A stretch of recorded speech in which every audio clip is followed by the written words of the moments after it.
When was the last time an actor assassinated a president?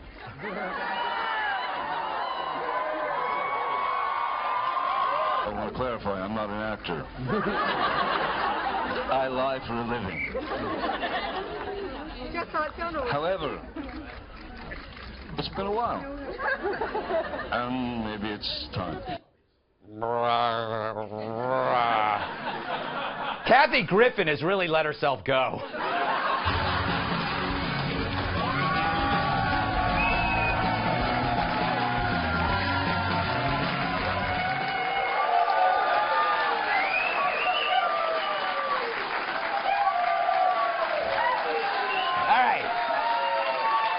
Thank you. Oh, to be Johnny Depp. Good movie franchise going over at Disney. You probably got a buck or two in your pocket, clearly in his own world. On second thought, be glad you aren't Johnny Depp. When was the last time an actor assassinated a president? Are you drunk or British? And I was just thinking, it's been a long time since an actor assassinated his career. Oh, Johnny, do the words Kathy Griffin mean anything? Maybe you two should team up. Go on tour. There are a lot of abandoned malls in America that you can stink up. Oh, Johnny, trying hard to be so cool. Always pretending you're Keith Richards. But you're an exile on Fraud Street. Yes. Anyway. Thank you, thank you. All right. Seriously, Depp's older than me, and he dresses like a schoolgirl's collage. Scarves, belts, bracelets, more scarves, more bracelets. He's a stumbling, slurring advertisement for a Hot Topic discount table. Johnny, here's some advice. It's okay to be a drunk, but get dressed before you get hammered.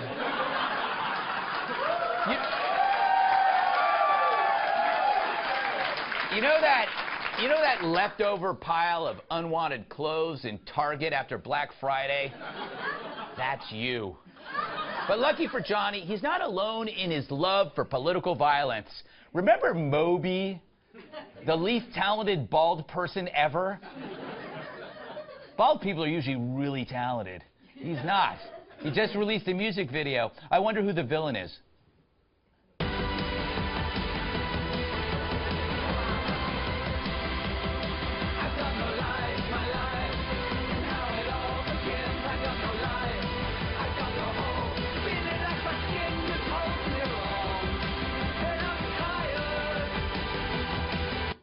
So, that was an awful song, by the way.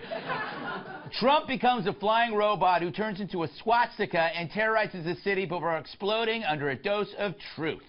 That's about as edgy as Moby's head. And the hateful hits keep coming. Here's a Nebraska Democratic official, Phil Montag, right after the Steve Scalise shooting. Listen. No, this like his whole job is like to get people, convince Republicans to kick people off. Okay. We know all of this.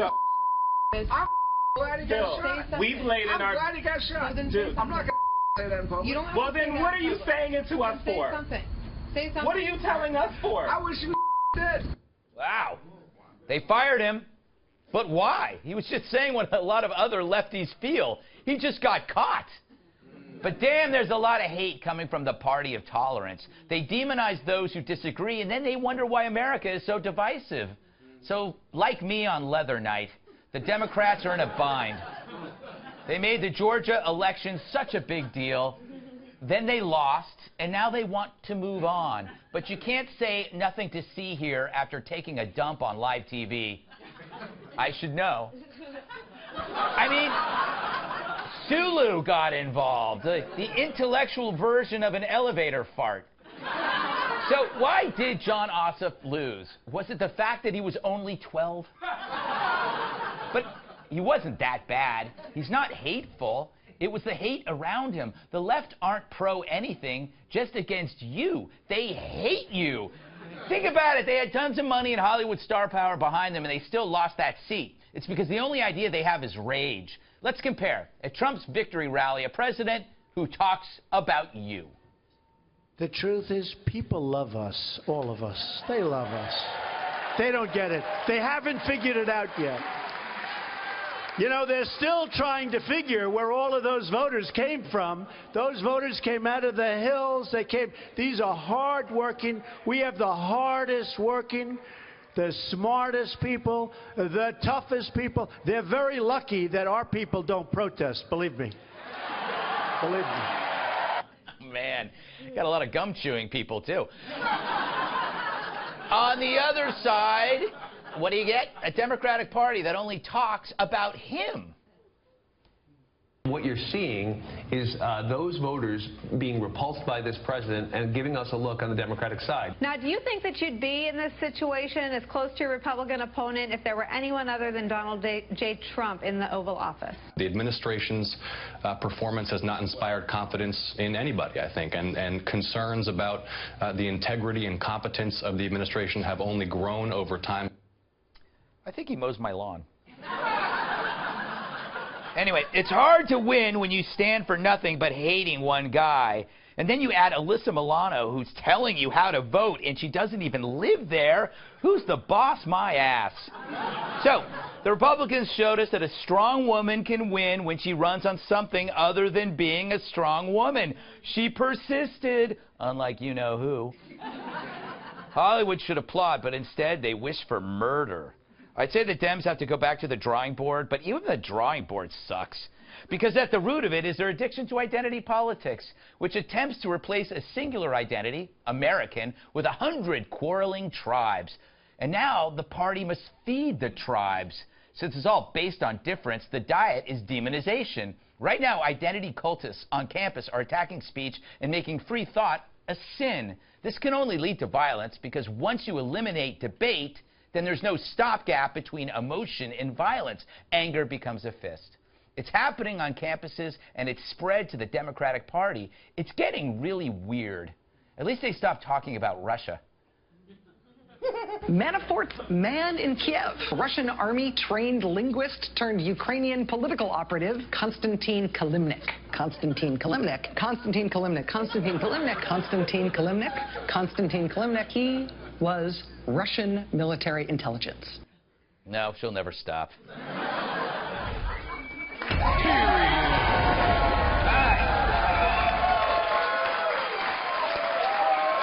Let's welcome tonight's guests. He's so smart that Jeopardy watches him every night. Washington Times opinion editor and Fox News contributor Charlie Hertz.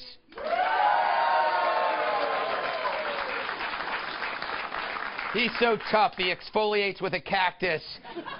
He's a metrosexual Popeye. Host of Hollywood Weapons. How did you get that in, didn't you? Yes. On Outdoor Channel, retired Special Forces, Terry Shepard. She's saucier than a jar of ragu. Co-host of the Fox News specialist, Kat Tibbs. And he could totally make out with the Statue of Liberty. Yeah, that's true. Yes. Former bodyguard and my massive sidekick, Tyrus. All right. Charlie, is it wrong? Am I exaggerating to say that the Democratic Party has some serious problems? No. I mean, oh my goodness. Yeah. And the fact that we're only now, like, people are starting to say, well, you know, maybe Nancy Pelosi isn't the best leader for us. Yeah. Are you kidding me? Yeah. She has been around for 2.5 decades. It's amazing. And they're not a party of ideas. And in your intro there, it's exactly right. I mean, you know, it's all identity politics, and then it's identity politics, and then it's also this sort of coalition of special interests. Mm-hmm. And when everybody scratches everybody's back, that works just fine. Mm-hmm. But now, they have no ideas. There's nothing, you know, bringing them together. They operate in the assumption that the country itself is damned, so they can't agree with anybody in these little warring factions anymore. It's just them. And the net result, and that Moby thing. I mean, yeah. Forgive me, I'd never heard of the guy. Neither did he. But you go through the thing. It's just socialist garble. Yeah. I mean, it's just nonsense. And you know, and that is what these people believe. If you believe in the state, you believe in socialism, then killing somebody because they have a political difference is perfectly fine. Yes, exactly. That's what it is. Ask Stalin. Yeah, they don't think you're wrong. They think you're evil, is the old line. You know, Terry, the one thing that the Democratic Party and the campus have in common is that they're trading life experience in exchange for a person's identity. So an identity is an achievement, but let's say you're in the military and you start a small business, you're actually valued less than like a 16-year-old with a nose ring. Yeah, no, you're right. I have less to offer. By the way, that was a very long but very well done. You kind of covered the whole darn thing tonight. We almost don't need to talk, but we're going to anyway. Yeah. So, okay. You could have worn a jacket. By the way! Yeah! Okay, stop. No, stop. We wear jackets in this league, son. No, just so you guys know, backstage in the green room, I had a jacket on. Greg saw the creature of Black Lagoon and goes, no, take it off. We want to see. And he always does this to me. He always sets me up. And I kept questioning, what do I do? Every time. The identity politics thing. Yes. Well said on your part, because identity politics, humans are tribal, and tribes go to war. They just go to war for resources, for power, for territory. And right now, like you said, the friend of my, the enemy of my enemy is my friend. But it's so funny because you see a lot of this stuff fracturing already, where like the Black Lives Matter people say, we don't want you white liberals or these people here. I said this on your show yesterday. America, the media hates you. The left doesn't just disagree with us. They don't think we're wrong. They despise us. And they've been caught. They've been caught in the emails and in their broadcasts. And this is why Trump is doing so well, because Trump was never my guy. I know he wasn't your guy. We're now reflexively defending Trump because we're basically reflexively defending ourselves. Exactly. That's what's happening. By the way, I thought the saying... And I'm so mad at you for doing this to me. I thought the saying was the enema of my enemy was my friend. Kat, that was worth it to get that in there, Greg. Thank you. How to get that in there. Well, I was thinking about enemas. Kat, is this more evidence that celebrities, you look at Depp and you look at all this stuff going on, and the people that were in Georgia's 6th District, are they just liabilities? Is it time that the Democrats get them out of the picture? Well, Democrats used to win by being the party of the working people. Now they're the party of the Hollywood elites. And their entire strategy is to just say, President Trump is mean. They don't have anything to offer. He's a mean guy. He's a bad guy. That, of course, doesn't win elections. People who are in high school and running for class president understand that. Could you imagine if you're running for class president and you get up there and you're like, that other guy was really mean to me in the hallway. People wouldn't vote for you. They would throw milk at you. Everybody knows that. Nobody wants a whiner to be leading them. You said elites. Did you mean elite? Elite. Thank you very much. I was saying elites. Is that something I don't understand? Tyrus. Yes. Short for electrolytes. I want to know what you think. I feel like the Democratic Party is a party of children, all emotion, tantrum based. Excuse me while I switch in my chair. Get a little more comfortable. That's a interesting and well said point. But honestly, I think the Democratic Party has become the monster that they created. And when I say that is, the right was racist, the right was violent, the right was our way or no way. And that's who they are now. And it's funny to me when I look at it, all the things that they claim the other side, they were all the time. Like, we had a saying in the hood, like, they were the wolf in sheep's clothing. When it was great to say, we're here to help you people. We're going to help your neighborhoods, but they were never going to do it. We can't do it because, well, the Republican Party's stopping us. But now that there's no excuses for that, and when they lost, they gave it away. But their collude, it was ironic, I was thinking about this when you were talking. Their whole thing is that Trump colluded with Russia to stop Hillary. Hillary colluded with the Democratic Party to stop somebody else, correct? You're right, Sanders. Well, Bernie. And they divided their party, right, by collusion, deception, hacking.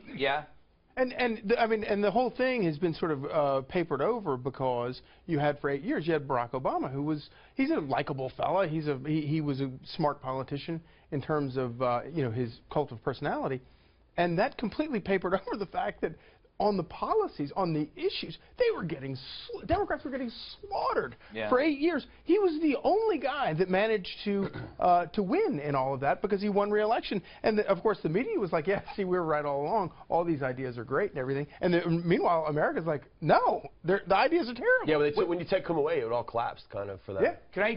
We got to go, but I want to ask you guys quickly about Depp. He has apologized for what he said. Do you think? I mean, is this going to hurt his career? Should Disney do something? He has a future in journalism. I hope it does. I hope it doesn't. Actually, we hear this crap all the time. We're constantly insulted. We could go on and play the well. You know, imagine if someone on the right said that. Yeah. Yeah. They bring Ted Nugent. Yeah, leave him alone. He said what he said.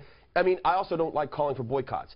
I don't, because it's mobism, and I don't dig that. But I do personally stand for stuff. So if I know someone thinks I suck and they denigrate me, I just don't patronize their I just don't give them my money. But there's a pattern in entertainment. It seems when you're losing your grip, you become political. Exactly. Yeah, that's true. Pirates of the Caribbean 47 sucked.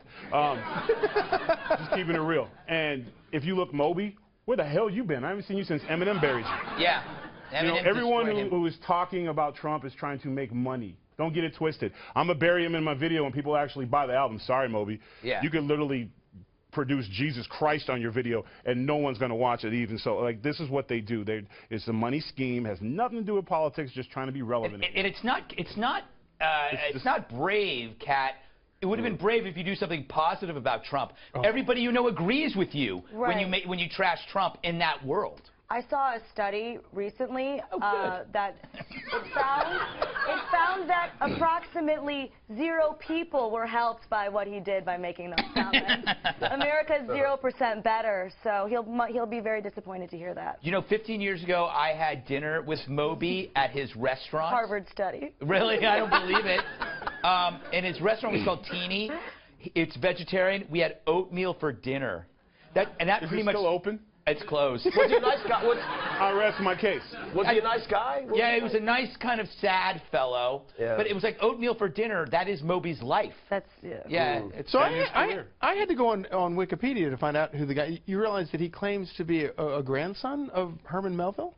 Oh, really? Yeah, that's why he's named Moby. I don't know. And it also goes to show it doesn't take many generations to go from Moby Dick and Billy Budd to total crap. Yeah, that's true. If ISIS were vegetarians, Moby would join. To his credit, though, he did create some really great electronic music, I think. Boo! Metrosexual Popeye, Gary Shaffert. Smells great, by the way.